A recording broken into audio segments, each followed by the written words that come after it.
Hi YouTube, it's Kathy, and this is my weekly entertainment wrap-up for June 23rd through 29th. This week I read 3 books, I watched 3 movies, and I listened to 2 books. Welcome to my brother's basement. Much like my last week video, this is in the basement of a family member, but this one is across the country. There is very little chance that we will get through this video without noises coming from children and or other family members, so that's just gonna happen. Like that. And we're gonna move on from it.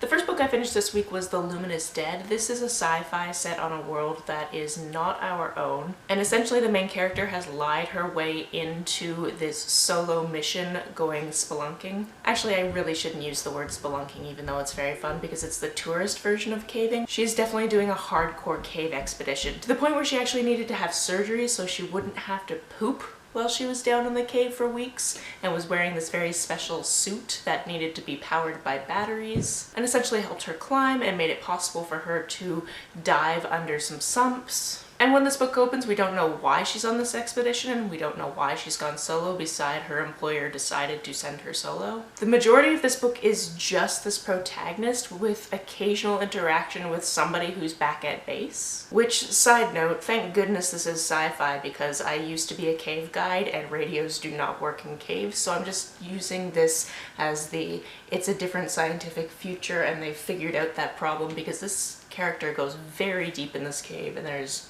no way the radio signal as we know it would have worked. That's fine. We also don't have giant monsters called tunnelers, so totally fine. Because this protagonist spends so much time by themselves and sometimes cut off from communication with other people, they start getting to the point where they don't know if they can trust what they've seen or trust what they've heard, or if their brain is just making these things up because they're so isolated. From that standpoint, it was a really interesting book. However, when it would get to those slower sections where she wasn't interacting with other characters, those are the points when I started falling asleep while reading it. Not because I wasn't interested, but for whatever reason that's just what brought my energy really down, and then something would happen and you don't know if it actually happened or if she just thought it happened, and it was her reacting to whether or not she thought it happened. I mostly just found nostalgia in the fact that I used to be a cave tour guide, although not to this extent at all. The next book I finished was Josh and Hazel's Guide to Not Dating by Christina. This was my first of their books. I know that they are a writing duo and they write a lot of adult, but they also have some YA that I would also like to read. This book centers around the 2 titular characters. Hazel is kind of a wild girl and she's used to men finding that attractive initially and then telling her that she needs to mellow out after dating her for a couple of weeks, and that's just not who she is. She is just very strange, and she's very used to people not understanding that. Because of this, she's also very used to the idea that she is not dateable, and because she thinks that Josh is perfection, she kind of figures that they'll never date. So when they meet back up years and years after college, where she definitely made an ass of herself in front of him a few times, she befriends him and wants to be his best friend. Because there's no way they're ever going to end up dating, right? She's single, and through the course of this book he becomes single, and they decide that they are going to set each other up on blind dates and do basically group blind dates.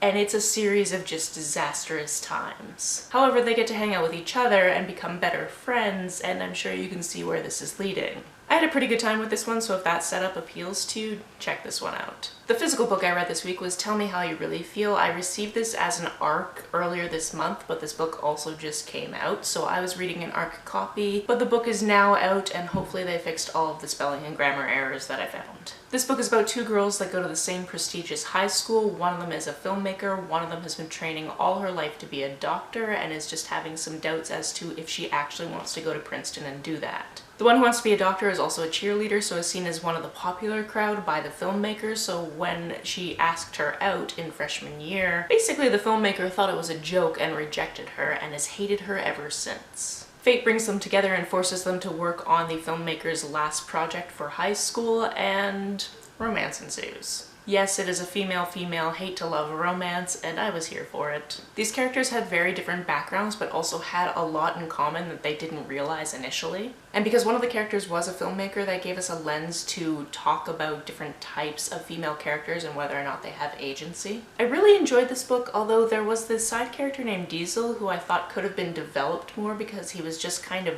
there when it was convenient, and I really liked his character and would have liked to see him interacting a little bit more when it wasn't like specifically needed for plot points. Also, each of the girls' interactions with their family members, I really enjoyed that. And one of these characters is definitely just queer Rory Gilmore, so if you want some Gilmore Girl vibes, this definitely has them. On to the movies I watched this week, 2 of which featured Taron Egerton singing I'm Still Standing, because I watched Sing with my nibblings, and then I watched Rocketman in the same theater as my brother and sister-in-law, but we sat apart because they were on a date and I did not want to crash it. Sing is something I have seen before. I knew that my nibblings really liked it, so when I was just left to watch them when everybody else left the house, I was like, well, we're watching this because I know you'll watch it and I know you love it, and it's also pretty great. It takes place in this world where Mr. Moon has a theater and he's just trying to continue its operation, and he decides to put on a singing competition thinking that lots of people will come to the theater.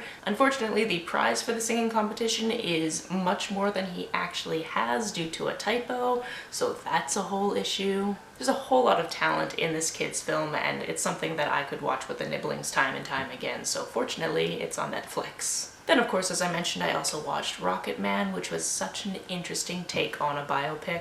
This film was cinematically beautiful. I loved the different styles in which it was shot. I loved the integration with the music. I thought it was worthy of Elton John's story. Occasionally there were moments where I thought the pacing was a little bit off, but if that's my biggest complaint, that's pretty okay. But I did have this moment when he was singing I'm Still Standing where I was like, this feels really familiar. Like, I feel like I've heard this recently. And then, of course, my brother and sister-in-law are like, that's because you watched Sing recently with the kids and he sings the same song in that movie. I'm like, oh, yes, of course. Although I could appreciate it was done in a very different style. And I appreciated that they didn't keep the songs exactly the same as we're used to hearing them. They did play with pacing or mood or that type of thing. And it was just such a spectacle, and I enjoyed it because of that. The final movie I also watched with the kids, and that was Spider-Man Into the Spiderverse. I haven't actually seen any Spider-Man movies since the original trilogy, so somehow I missed Andrew Garfield. I still haven't seen the Tom Holland Spider-Man because I don't know what I'm doing with my life apparently, but I really enjoyed this one. The art style was just something I've never really seen before, and I found it so fascinating, especially when we got into different genres of Spider-Man. I've read at least a couple of Spider-Gwen comics, so I knew that there was kind of different universes of Spider-Man, but I didn't know quite the extent of it, so it was interesting to come into this and see the different genres. I also definitely cackled near the beginning when there was a throwback to an embarrassing thing that we just don't talk about from the first Spider-Man trilogy with Tobey Maguire, so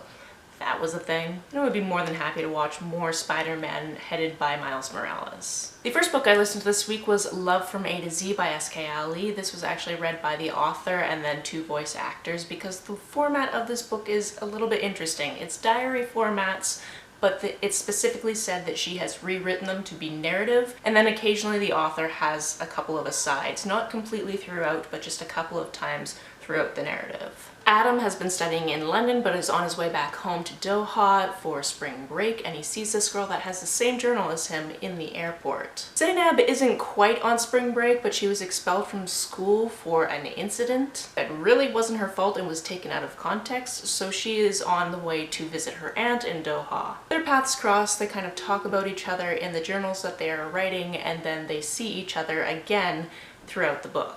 Both of these teams are Muslim, and Adam actually converted to it after the passing of his mother when he was about 11 years old. So we get 2 different paths through this religion, which I found fascinating. Not being a religious person myself, I like to know how other people roll. Zainab's part of this story had a lot to do about the microaggressions she faces in her American school. And Adam has been dealing with the fact that he has received a diagnosis that he hasn't told his family about and really should. Additionally, he has this adorable little sister named Hannah who I just loved. I already knew I was going to love this book because my friend Sajed would not stop screaming about it when he first read it. And I'm just here to tell you, he was absolutely right. Get your hands on this book, it is fantastic. The final book I listened to this week was Brave Face, a memoir by Shaun David Hutchinson. This memoir focuses on him growing up in the 90s and realizing that he has depression and he happens to be gay. This audiobook was also read by the author, which I always think is a very nice touch. And at the beginning of the book there is a whole host of trigger warnings that he goes through, and also gives you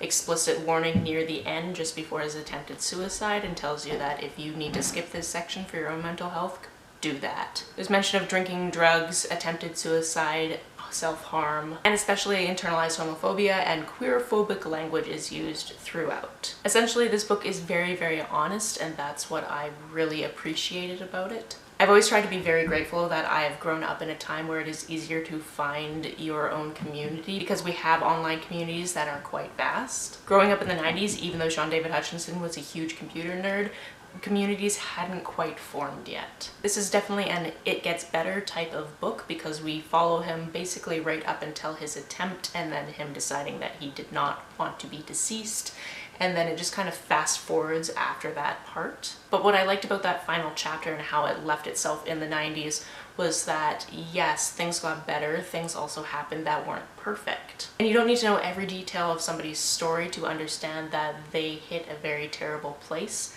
and they got out of it. And if you are also going through suicidal thoughts, you can also get out of it and to find friends and family that can help you with that. And there are also tons of resources at the beginning of the audiobook, and I assume the print book as well, in case that is something that you need. I felt like this was an important read to round out Pride Month. That's it for this week. If you've read, watched, or listened to any of these, let me know about it down in the comments below. On the way down to the comments, if you hit that subscribe button, that would be very nice of you. You can like and share this as you see fit, and I will see you very, very soon for both my monthly wrap-up, which is just going to take a really long time to film because I read a lot of books, and I will also be doing my mid-year book freakout tag now that we've actually made it to mid-year. So chances are you're going to see a little bit more of this basement this week. Bye!